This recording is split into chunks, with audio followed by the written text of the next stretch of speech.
Jessica saw you at the restaurant bar, planning a trip with another woman. Oh, I see. So what? Even when caught cheating, my husband Brian wouldn't drop his defiant attitude. In that moment, everything we had built over 17 years fell apart. In this day and age, I was a full-time homemaker, and we were living with his parents. Just like every other year, I had given up the job I loved at a publishing company where I felt fulfilled. Now, I spent half of the week taking my parents to the hospital and adjusting meals according to everyone's schedule. I was living a life much like a housemaid after getting married. I had no time for myself. The only place I could relax was in our bedroom, even in this spacious house. Despite all this, I had chosen this life because I wanted to be with my husband. The option of leaving never crossed my mind. So when my unfaithful husband said, "We can get a divorce," I was at a loss for words, feeling more amazed than angry. This is the story of me, Nicole Ritchie, turning 45 this year, leaving my husband Brian, with whom I lived for 17 years, and starting my life from scratch. It all started 3 months ago on the 23rd. That day was payday for him, who worked at an electronics manufacturer. Usually, his salary would be deposited into our joint account. I would use that money to pay our monthly bills and give him an allowance in the evening.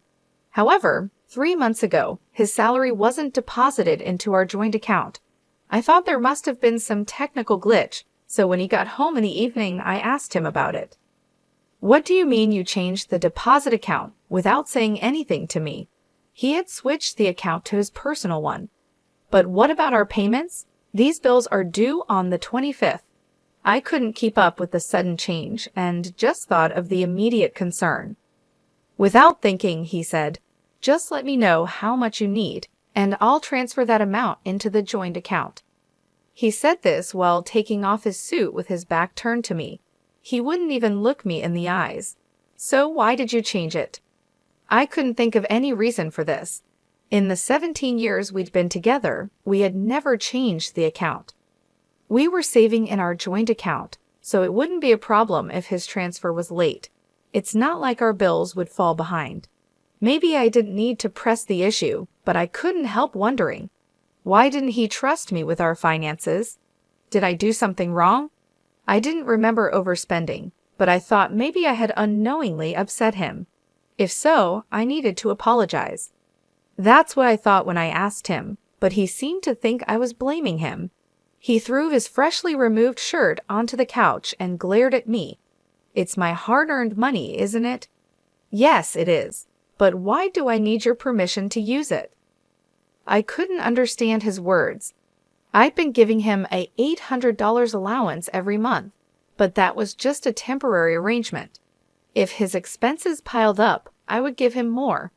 I asked him what he spent his money on, but I never refused to give him more when he needed it. As a stay-at-home wife, there were times when I asked if I could buy something I wanted, but the reverse never happened. "I don't need dinner today." "But I already prepared it." "Never mind, I'll eat out." He got bent out of shape, grabbed his car keys, and went out again. He had seemed strange for the past 17 years, but we never had issues over money. Suddenly, he starts saying it's his money. While cleaning up the food I had prepared, I was upset at my husband's selfish actions. I was frustrated that, despite having food at home, he chose to eat out anyway. Now he was in charge of the finances. From that moment, he began eating out every night and coming home late at night after I fell asleep. Also, the number of days he told me he was staying at work overnight increased. The fight had completely escalated. Even when we were together, we didn't talk more than necessary. As time passed, it was hard to find a chance to make up, and I started blaming myself. We'd never had a fight last this long before. It was a minor issue that he changed the bank account without consulting me. If he wants to manage the finances, that's fine. After about 3 weeks of awkwardness, I began to reconsider things. Then one day, I received a message from Jessica, who is my colleague. When I worked as a publisher, my colleague Jessica reached out to me. "Hey, how are you doing? How about lunch soon?" We used to go out for drinks after work and spend our days off together when we were single. Now, we both have families, so we don't contact each other as much, but we try to meet at least once or twice a year. Her invitation came at a good time, so I agreed readily. 3 days later in the afternoon, she and I were sitting in a cafe in the next town. So they moved into the care facility, huh? Yeah, both of them in the same place, I replied. She asked how things were going, and I told her about my parents-in-law moving into a nursing home a few months ago. I know I shouldn't say this, but it's a good thing. It must be a relief for you, she said, looking pleased. She'd have been worried about me because I never had time for myself, so it seemed she was relieved now. Well, I do have to get their clothes, visit, and accompany them to their doctor's appointments, but still my life has become a lot easier. This was the first time since I was single that I was able to casually make time to meet with a friend. You're such a dutiful daughter-in-law. Is Brian still hands-off? Yes, he seems to want to do nothing on his days off. He never wanted to go anywhere on his days off. In these 17 years, we've never even gone shopping together. Her husband is diligent. He picks her up in his car when it rains and sometimes even does the shopping for her. He never changed at all. Well, since I am a stay-at-home wife, at least he could take care of his own parents. She has never thought highly of my husband.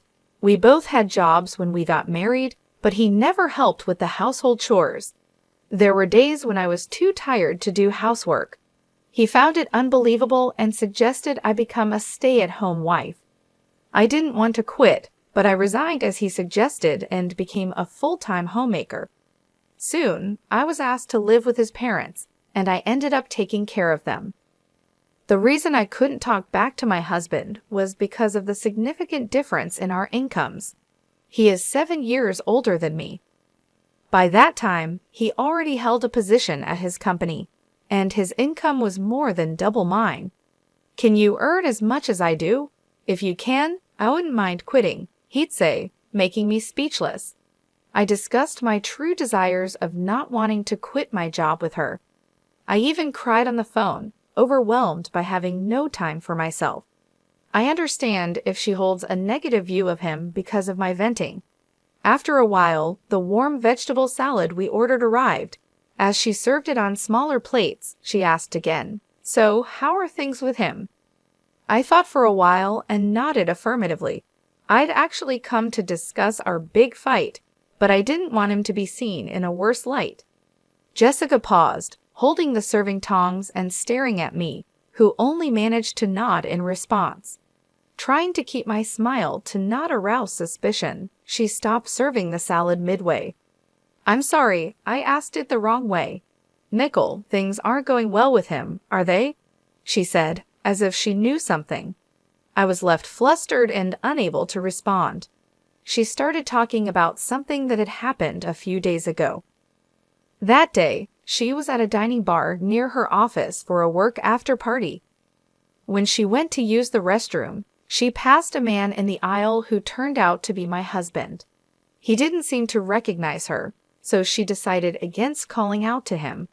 But noticing that he was in casual clothes made her wonder if he was with me. After leaving the restroom, she decided to take a look at where he was seated. She saw him having drinks with a woman who wasn't me. "Then I realized instantly he's cheating on you," she said. They were sitting close together, bodies touching as they drank. Was that really my husband? I couldn't believe it.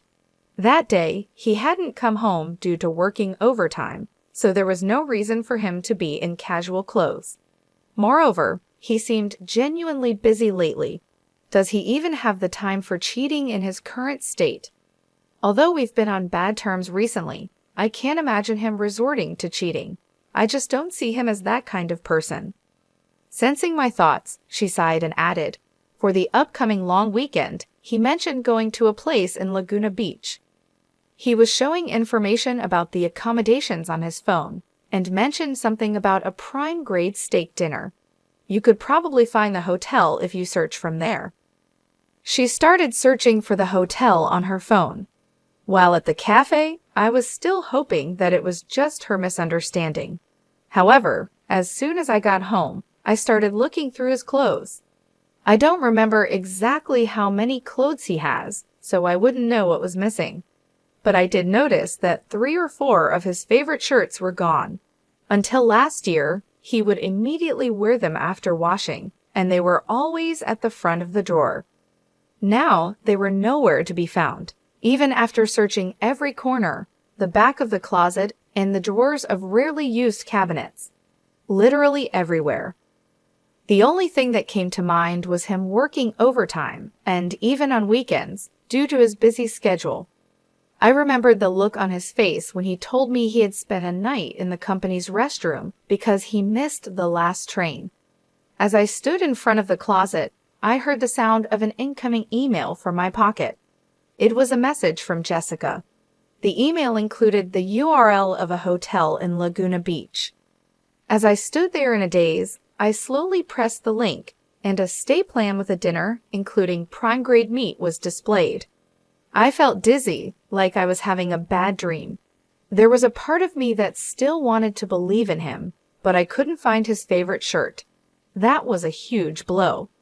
3 days later, on the Saturday before a long weekend, he was unusually at home, working with the TV on. I placed a cup of coffee near his computer and casually asked, I haven't seen you wearing your favorite t-shirt this year. Even though he hadn't taken his eyes off the display, when I put down his drink, the sound of him typing on the keyboard suddenly stopped at my question. Then he said, "Yeah, I'll wear it sometime," making a point of looking at me as he responded. That was unusual. For the past month since that payday, he had been distant, but now, when asked about his shirt, he was making eye contact. I looked for it, but I couldn't find it, I added. He replied, "Isn't it somewhere?" and then looked away, returning to his computer. Seeing his reaction, I couldn't help but feel suspicious. Despite saying his favorite shirt was missing, he showed no signs of being troubled. Normally, in this kind of situation, he would pretend to be upset just to make a point that I hadn't taken care of it properly, even if he really didn't need it. Last year, he kept complaining just because it hadn't dried due to the rain. Every bit of change made everything seem suspicious. When it comes to this, I can't control myself. I need clear answers, often pushing too far. "You're off for a long weekend, right?" Even though we hadn't made up after our last fight, I couldn't help but ask something more intrusive. "Work from when?" "I don't know. There's a business trip. I might have a day off." Was this also a lie? I could only think it was. For the past 17 years, he always took time off during the holidays. Jessica's words about going to Laguna Beach and the prime-grade steak crossed my mind. The story I heard at the cafe started to feel real, and I felt a surge of anger. Before I realized it, I said, "Business trip? You mean you're going to Laguna Beach?" He froze while staring at the screen. Slowly turning around, his expression changed. With a weary face, he squinted and glared at me, just like during our fight on payday. What the hell is going on? Rummaging around our room, pretending to look for clothes, he sighed heavily. Hearing his words, my lips quivered. I had rummaged through the room, but found nothing. I couldn't find the t-shirt. Yet he said I had rummaged, which means if I had looked more, I might have found something linked to Laguna Beach. I still wanted to believe, even while doubting. Jessica said she saw you at the wine bar. You and another woman were planning a trip. The things we had built started to crumble. Oh, is that so? I thought he would make an excuse, but reality was different. He wasn't flustered at all. He turned away with a defiant look. "So, what's the point?" he questioned. What did he want to hear? When I became speechless out of disbelief, he piled on words. "Who do you think you are? I'm working hard to earn money so a stay-at-home wife can live comfortably." He yelled loudly and my head started to ache. I placed a hand on my forehead and took a deep breath. "I'm okay with getting a divorce, he uttered.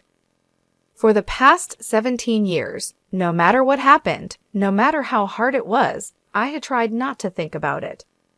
I was disappointed that he could say it without hesitation. From that day, he continued to ignore me. Even worse, once he knew I found out, he started making plans with her right in front of me, like, "All right, I'll pick you up at 7 in the morning." The first time it happened, I was dumbfounded. Was he always like this? The person in front of me felt like a total stranger.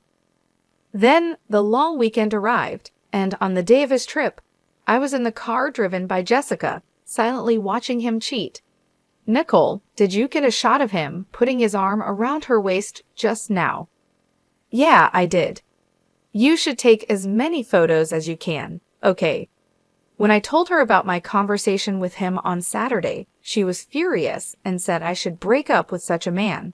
She also suggested that I take photos as proof of his cheating and claim for emotional damages. She spent her much-anticipated weekend for this very purpose. The woman he was cheating with looked to be in her late 25s or early 30s, slim and wearing revealing clothes. He kept stroking her long hair with a gentle smile on his face. Since he left the house, I'd also left promptly and watched everything. I saw him pick her up from her apartment, stop by a convenience store to buy breakfast together, and walk arm in arm in front of the Splash Zone and Penguins. Now, they had just entered a hotel together. I took pictures of all of it with my phone, but each time I pressed the shutter, I pondered over what I was doing. I knew it, but seeing it with my own eyes made me really sad. Yet, I didn't shed a tear. I just stared at his joyful face. "What do we do now? Shall we stay somewhere for the night?" Jessica asked. "No, let's head back," I replied. She seemed to plan to stay overnight, but I shook my head. I didn't want to waste money I had saved by scrimping on such a thing. I thought our life as a couple had finally started after my in-laws were placed in a nursing home. We hadn't been able to go on trips until now because we always took care of our parents first. But from now on, we wanted to create memories as a couple. The money I had planned to use for those times seemed wasted. I wondered if I had just wasted 17 years. If I knew it would turn out like this, I wouldn't have married him. If I knew I would go through this, I would have divorced him a long time ago. I shouldn't have had to endure and try so hard.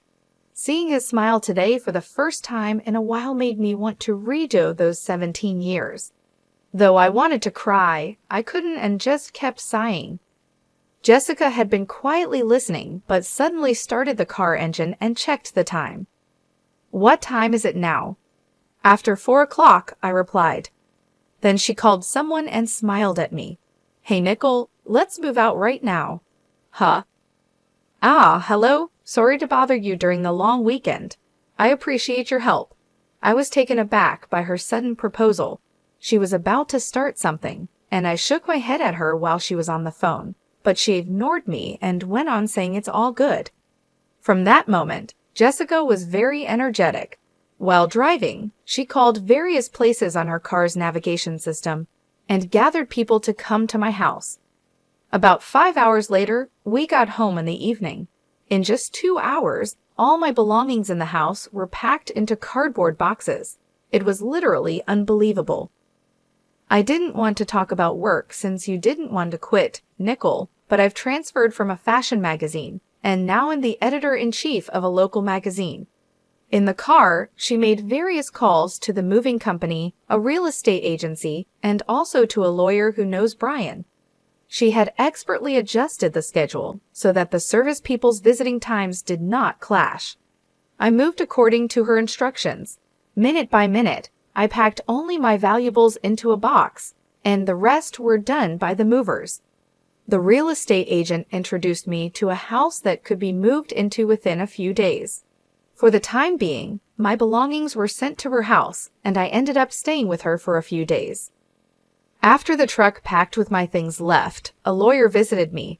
They gave me advice about things like claiming alimony after divorce, guiding me towards a method that would be the least burdensome. I was amazed at how much could be done in just a few hours. I knew she was a very active person from when we used to work together, but her ability struck me as incredible. However, Looking around the room that was now half empty, anxiety slowly began to creep in. He's definitely going to be mad. The cost of moving was surprisingly low.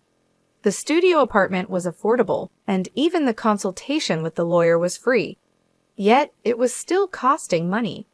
I made these moves without telling him, so I'm sure he'll be furious when he gets back from his trip. As I felt our relationship falling apart, I became depressed. Jessica slapped my back and said, "Hey, being a homemaker is a respectable job too. The money you've saved from being frugal is also yours. Plus, it's his fault. He said he'd transfer the necessary money, right? So let's have him pay even for the cost of living on your own." After being strongly persuaded by her, I took one last look around the house. I remembered how hard it was to rearrange things in the early days. Now I realized I had put my toner on the bathroom vanity without hesitation, and the shoe rack was filled with my shoes. I had always seen myself as a maid, but maybe I had actually become part of the family, imprinting the image of the home I had lived in for 17 years in my mind. I nodded vigorously at her. Then, on the last day of the long weekend, I left the house I had shared with him. I was still staying at Jessica's place when he called. I picked up with a trembling hand. "Where are you?" he asked with a grumpy voice. Without answering his question, I said the words Jessica and I had decided on beforehand. "You said you were okay with a divorce, right? And that you would transfer the necessary money. I am divorcing you. Please provide for the cost of me living alone." "What? Stop talking nonsense and come back." He seemed to think this was just a runaway. I cut off his voice and spoke my final words. "Please have your new partner take care of your parents from now on. Thank you for 17 years. While he was still talking, I hung up. He called back several times, but I didn't pick up. I felt guilty about ending things unilaterally like this, but looking back, I had always accepted his one-sided demands ever since we got married. So I tried to think it was fine, at least in this last moment. The following year was a whirlwind. I negotiated with him through a lawyer, and finally got a divorce with alimony and living expenses assured. I had no peace of mind until I found a job, but I've been working as an office clerk at a local factory and slowly buying what I need with my monthly salary. "Nicole, can you make the deadline this month?" "Yeah, I'll make it, but I think I'm going to barely make it by the deadline. I don't have time to chat on the phone." All right, I'll go now. You have your piece this month too." 5 months ago, Jessica, who manages our local magazine, added a new section about saving money. As a frugal person, I've been given the chance to write a couple of pages there every month. I had given up my dream to work in a publishing company, so her arrangements mean a lot to me now. I'm a writer, and I have 17 years of experience in budgeting as a homemaker, which I want to share wholeheartedly. I was able to make a fresh start, but then an unexpected call came in. "It's good to hear your voice sounding well." "Mother-in-law?" My mother-in-law called me from her nursing home. I had said my goodbyes to her before my divorce, but I hadn't contacted her since then, so I was surprised she called. After talking about my father-in-law's advanced dementia, she updated me on my ex-husband's situation. "What? He broke up?" "Yes, that's the case. He's foolish, isn't he? He was dumped before the divorce was finalized." "I see. Seems like his relationship with that woman has already ended." "Well, that's expected, isn't it? Any young girl would run if she had to deal with taking care of seniors." "So who is at the home now?" "Brian. He ended up leaving his big corporate job, but he's trying with his complaints. He's such a fool. He was able to work because of his wife supporting him behind. He still doesn't talk about his own infidelity. Nicole, breaking up with him was the right thing to do." "My ex-husband hasn't changed, but it seems like he's struggling a bit." I found myself a bit relieved by hearing that. My usually stern mother-in-law chuckled and said, "Nicole, thank you. I was planning to ask you to try again with him when I called, but your voice sounds so lively, so I decided not to ask." In the roughly 17 years we lived together, I'd never had such a long conversation with my mother-in-law. Our relationship wasn't bad, but it wasn't good either. I listened to her voice, assuming this would be the last time I'd hear from her, and I savored every word. "It turned out for the best," she said sadly, and my tears welled up. "It's been a year since my divorce. Everything has been going well, and I've managed to make a fresh start. However, I've always felt a lingering sense of regret. It's because I felt like I had wasted 17 years of my life. But then, with this phone call, my mother-in-law said thank you, and that she had planned to ask me to try again with her son. There's no chance of getting back together with my ex-husband, but hearing that from his mother made me genuinely happy. It felt like a validation of what I had done for those 17 years. I will never forget this phone call from her. Those 17 years were not wasted because now I believe that.